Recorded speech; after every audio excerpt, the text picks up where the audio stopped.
بسم اللہ الرحمن الرحیم۔ شروع اللہ کے نام سے جو بڑا مہربان نہایت رحم والا ہے۔ صرف صبر کرنے کی دیر ہوتی ہے اور اللہ کا انصاف ہونا شروع ہو جاتا ہے۔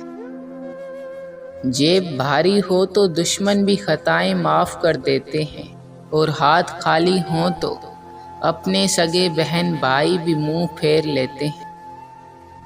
زندگی کے سفر میں ہر کوئی شجر سایہ دار نہیں ہوتا، لہٰذا توقعات ایک حد تک رکھا کریں، ورنہ امیدیں ٹوٹنے پر وجود ریزہ ریزہ ہو جاتا ہے۔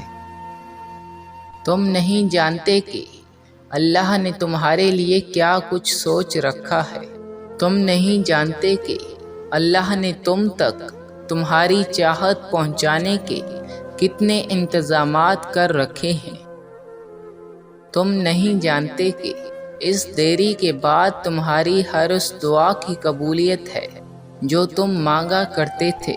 تم نہیں جانتے جس کی ایک تجلی سے کوہ طور راکھ ہو جائے، اس کا ایک حکم کیا سے کیا کر سکتا ہے۔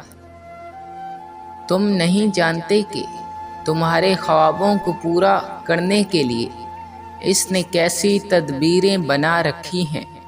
تم نہیں جانتے کہ تمہیں توڑنے میں ہی اس نے جوڑنے والے سبھی راز چھپا رکھے ہیں۔ تم نہیں جانتے کہ اس نے اختتام میں تمہاری رضا کو ہی تمہارا مقدر لکھ رکھا ہے۔ تمہاری سوچ تمہارا مقدر ہے۔ تم جیسا سوچو گے اللہ کو بالکل ویسے ہی پاؤ گے۔ جیسے درد آنکھ میں ہوتا ہے منظر میں نہیں، بالکل ویسے ہی جس سکون کو تم دوسروں میں تلاش کرتے ہو وہ صرف تم میں ہے۔ تہجد کے وقت اگر آنکھ کھلے تو سمجھ لو کہ بلاوا آسمان سے آیا ہے۔